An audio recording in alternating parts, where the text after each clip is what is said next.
అందరికీ నమస్కారం. Welcome back to AM tutorials. TET 2024 1A session 2 set 3 mathematics చూద్దాం. ఇప్పుడు ప్రీవియస్ పేపర్. ఒక టెస్ట్ మ్యాచ్లో భారత జట్టు మొదటి రోజు 200 పరుగులు చేసింది. రెండవ రోజు మొదటి రోజు కన్నా 172 పరుగులు ఎక్కువ చేసింది. అయినా రెండవ రోజు చేసిన పరుగులు ఎన్ని అని అడిగారు. సో మొదటి రోజు 216 పరుగులు చేసింది. సో 216. అలాగే రెండవ రోజు మొదటి రోజు కన్నా ఇంకా 172 పరుగులు ఎక్కువ చేసింది కాబట్టి సో రెండో రోజు 2 కలిపితే రెండో రోజు పరుగులు వస్తాయి. So 6 2 8 7 1 8 3. So 388. So option 3 is the correct answer.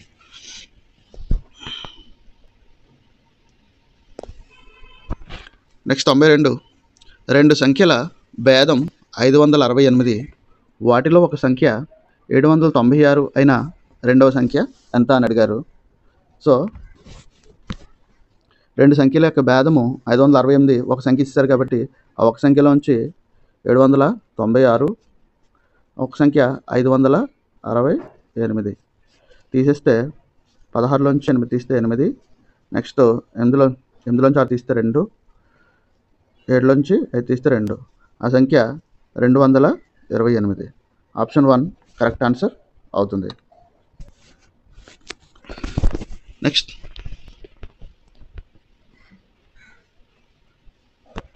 93వ question.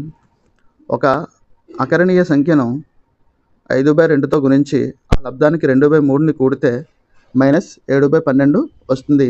ఆ సంఖ్య ఎంత అని అడిగారు. సో అకరణీయ సంఖ్యని సో ఏదో ఒకటి సమ్ ఎక్స్ అనుకుంటే ఎక్స్ గుణించమన్నారు కాబట్టి x × 5/2. తర్వాత ఆ లబ్ధానికి వచ్చిన లబ్ధానికి 2/3ని కూడమన్నారు కాబట్టి ప్లస్ 2/3 చేస్తే = -7/12 వస్తుంది. సో దీన్ని మనం సింప్లిఫై చేస్తే మనకి ఆన్సర్ వస్తుందన్నమాట. ఇప్పుడు దీన్ని సింప్లిఫై చేయగా ఆన్సర్ ఆకరణీయ సంఖ్య ఎంత అవుతుందంటే -1/2 అవుతుంది. దీనికి ఇంకా క్లియర్ ఎక్స్ప్లెనేషన్ కావాలి అని అనుకుంటే ఫుల్గా కామెంట్ సెక్షన్లో కామెంట్ చేస్తే ఈ సమ్ము ఇంకా ఎలా వచ్చిందన్నది, ఆన్సర్ ఇంకా ఎలా వచ్చిందన్నది క్లియర్గా ఎక్స్ప్లెయిన్ చేయడం జరుగుతుంది. లేదు దీన్ని మేము సాల్వ్ చేయగలము అని అనుకుంటే మీరు ట్రై చేయండి.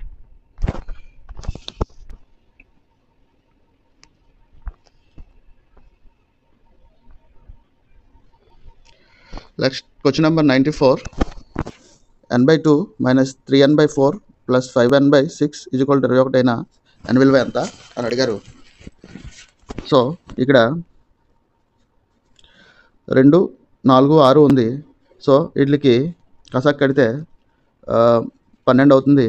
సో 12 6లో 2లో 12 6 సార్లు పోతుంది కాబట్టి 6 6n మైనస్ ఇక్కడ 4 3 సార్లు పోతుంది, 3 3 9 9n ప్లస్ 6 2 సార్లు పోతుంది, 2 5 10n.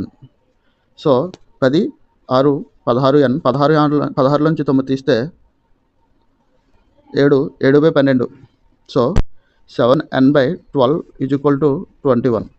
సో 7కి 3 టైమ్స్ పోతుంది, 7 3 21 కాబట్టి n = 12 3 36.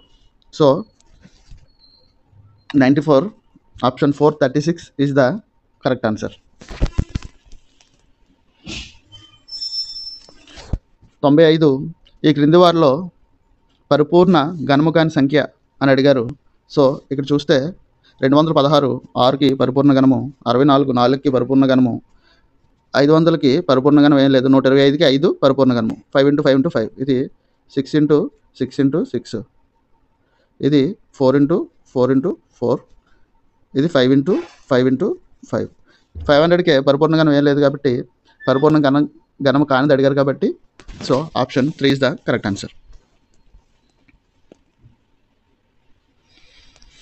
Next question number 96. ఒక గది పొడవు 30 మీటర్లు, వెడల్పు 20 మీటర్లు అయితే ఆ గది పొడవు వెడల్పుల నిష్పత్తి అని అడిగారు. పొడవు 30 వెడల్పు 20. సో 0 0 క్యాన్సిల్ అయితే 3:2. Option 3 is the correct answer. Next 97 convert 12/16 into percentage. So పర్సంటేజ్లోకి మార్చమన్నారు. So 12/16 into 100. So 4 3 12, 4 4 16, 4 25, 25 into 3 = 75. So answer 2 is the 75 is the correct answer.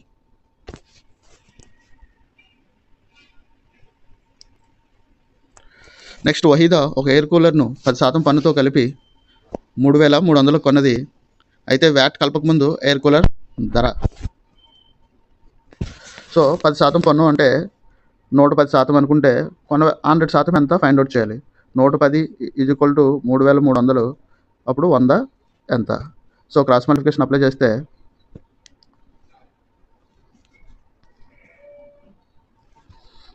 x = 3,300 into 100/110 అవుతుంది. సో 0కి 0కి క్యాన్సల్. 11 3 33, 30 టైమ్స్ పోతుంది. 30 × 100 3,000. So option 4 is the correct answer.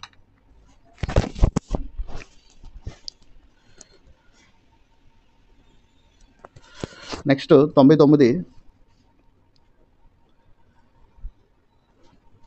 ఒక సంవత్సరానికి 7% వడ్డీ రేటుతో 3,500 ఇవ్వబడింది. అయినా 2 సంవత్సరాల తర్వాత పొందే వడ్డీ I = PTR/100. I = PTR/100 కాబట్టి సో సబ్స్టిట్యూట్ చేసుకుంటున్నాము. 3,500 ఇంటూ టైము 2 years, వడ్డీ రేటు 7/100. సో 3,500 కాబట్టి సో 2 50 సార్లు పోతుంది. Sorry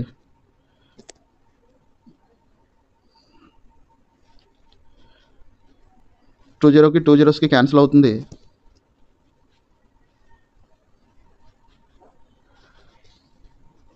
so 3,500 into time 2 years, rate of interest 7/100.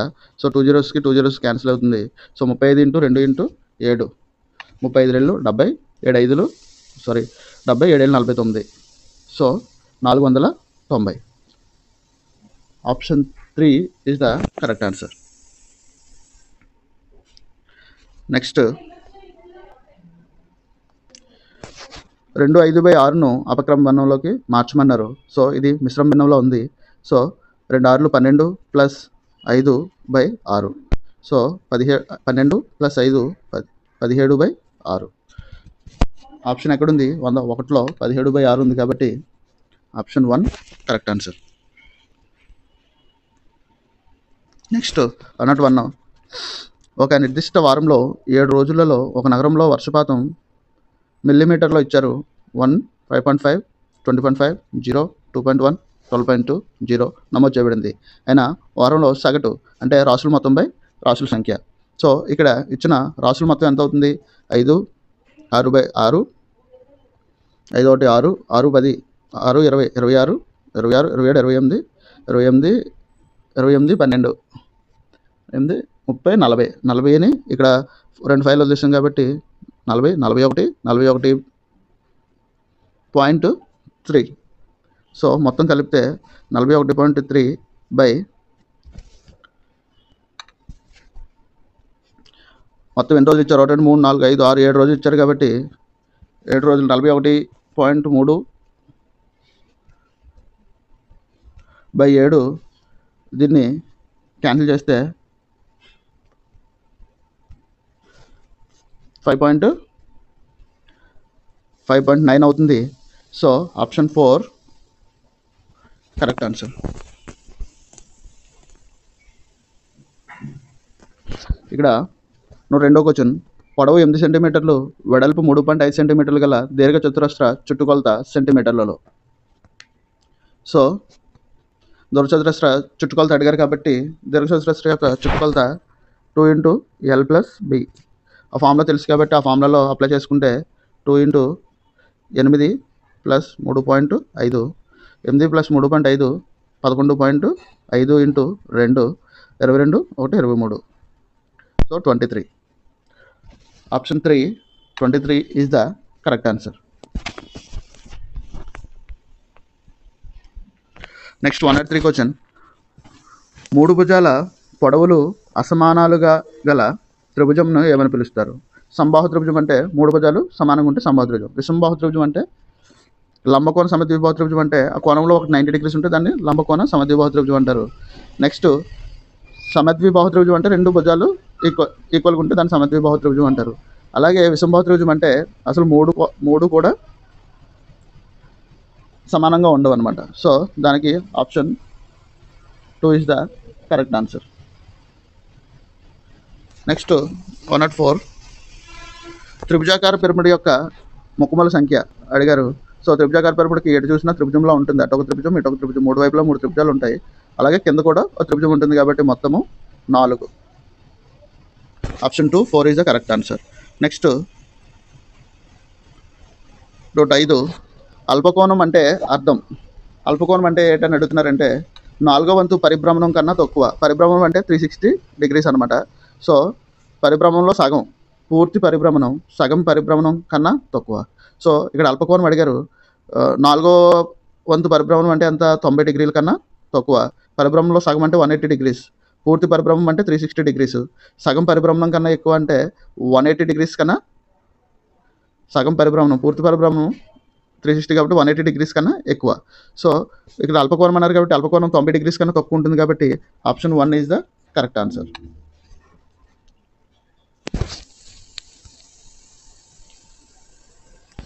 Next 106 question చూడండి. ఏబి దీనిని సూచిస్తుంది. పైన ఒక యారో ఇచ్చారనమాట. గీత ఇచ్చి పక్కన ఒక కొన ఇలా ఉంది. సో దీన్ని ఏబిని ఏమంటారంటే ఒక దగ్గర స్టార్ట్ అయ్యి అలా వెళ్తూ ఉంటుంది కాబట్టి కిరణం అంటారా, బిందువ, రేఖాఖండమ. సో ఇక్కడ బిందువు అంటే ఏంటి? ఒక చుక్క. రేఖ అంటే ఇలా ఉండి ఇటు 2 వైపులా వెళ్తూ ఉంటుంది, దాన్ని రేఖ అంటారు. రేఖాఖండం అంటే ఒక రేఖ వెళ్తూ ఉంటే దాంట్లో ఎక్కడో దగ్గర ఇక్కడ ఒక పాయింట్, ఇక్కడ పాయింట్, ఈ మధ్యలో ఉన్నదాన్ని రేఖాఖండము అని అంటారు. సో ఇక్కడ కిరణం అంటే ఒక దగ్గర స్టార్ట్ అయ్యి అలాగా వెళ్తూ ఉంటుంది, దీన్ని కిరణం అంటారు. సో ఆప్షన్ 1 కిరణము ఈజ్ ద ఏబి కిరణము is the correct answer. Next 107. తల్లి లడ్డూలు చేసింది. ఆమె అతిథులు మరియు కుటుంబ సభ్యులకు కొన్ని లడ్డూలు ఇచ్చింది. ఇంకనూ 5 లడ్డూలు మిగిలాయి. తల్లి ఇచ్చిన లడ్డూల సంఖ్య L అయితే ఆమె తయారు చేసిన లడ్డూల సంఖ్య ఎంత అని అడిగారు. ఇచ్చిన లడ్డూలు L ప్లస్ ఇంకా 5 మిగిలాయి. So L + 5. 107 3 is the correct answer. Next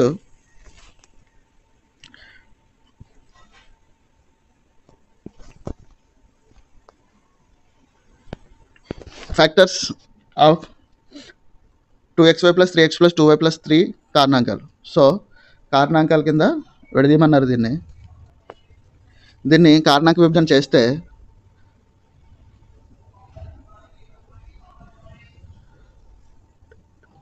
option 3 2y + 3 × x + 1 ఇది దీని ఆన్సర్ అవుతుంది. సో ఈ ఆన్సర్ ఎలా వచ్చింది అన్నది మీకు కావాలి అంటే కామెంట్ సెక్షన్లో తెలియజేయండి. దీనికి ఎక్స్ప్లెనేషన్ ఇవ్వడానికి ప్రయత్నిస్తాను.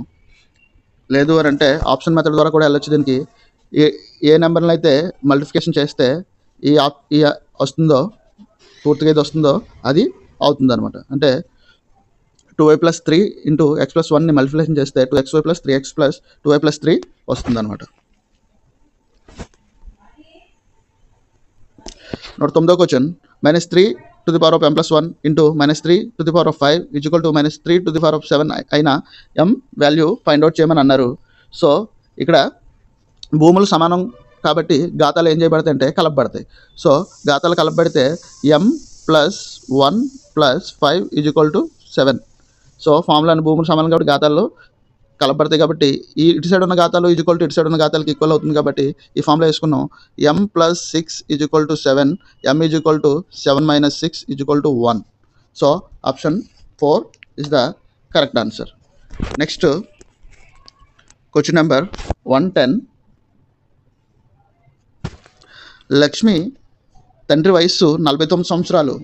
అతని వయస్సు లక్ష్మి వయస్సుకు 3 రెట్ల కంటే 4 సంవత్సరాలు ఎక్కువ. 3 రెట్లు, దాంతోపాటు ఇంకో 4 సంవత్సరాలు ఎక్కువ ఉందన్నమాట. ఈ వాక్యం యొక్క సమీకరణ రూపం రాయమన్నారు. అంటే లక్ష్మి వయసుని వై అని అనుకుంటే ఇయర్స్ని వై అని అనుకున్నాము. సో ఇక్కడ ఏముంది, 3 రెట్లు ఉంది. అంటే వైకి 3 రెట్లు ప్లస్ 4 సంవత్సరాలు ఇంకా ఎక్కువ ఉంది, ప్లస్ 4 = అది మొత్తం కలిపితే ఎంత అవుతుంది, 49 ఇయర్స్ అవుతుంది. సో ఇది సమీకరణ రూపం అవుతుంది అనమాట. 3y + 4 = 49. ఆప్షన్ 4లో ఉంది కాబట్టి option 4 is the correct answer. Next 111వ క్వశ్చన్. మస్తాన్ 10 మీటర్ల గోడ కట్టాలనుకొని 4 మీటర్ల 10 సెంటీమీటర్ల గోడ పూర్తి చేసినట్లయితే ఇంకనూ ఎంత పొడవు గోడ కట్టాలి? 10 సెంటీమీటర్లు కట్టాలనుకున్నాడు, 10 మీటర్లు కట్టాలనుకున్నాడు. 4 మీటర్ 10 కట్టాడు. సో 0 0 అనుకుంటే, సో దీంట్లో దీన్ని మైనస్ చేస్తే 5.90 0 పెట్టుకుంటే 5.90 centimetres. So option 3 is the correct answer. Next 112వ question.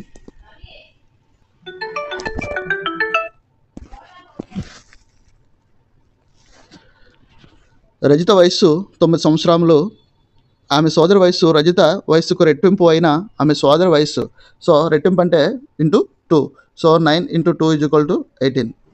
112 option 4 18 is the correct answer. Next 113 question. సమగణం యొక్క ప్రతి అంచు రెట్టింపు చేసిన దాని ఘనపరిమాణం ఎన్ని రెట్లు పెరుగుతుంది? ఇప్పుడు సమగణం యొక్క ఘనపరిమాణం, ఇప్పుడు ఫర్ ఎగ్జాంపుల్ రెట్టింపు చేసామనుకోండి, 1 అని అనుకున్నాం అనుకోండి, దాని ఫార్ములా a³ అవుతుంది. సో 1³ = 1. అలాగా రెట్టింపు చేస్తే 2 అవుతుంది. 2³ = 2 × 2 4 4 రెట్లు 8. ఎన్ని రెట్లు పెరుగుతుంది? 1 ఉన్నది ఎంత అవుతుంది? 8 అవుతుంది. అంటే ఇక్కడ ఆప్షన్ 4 8 రెట్లు ఈజ్ ద కరెక్ట్ ఆన్సర్.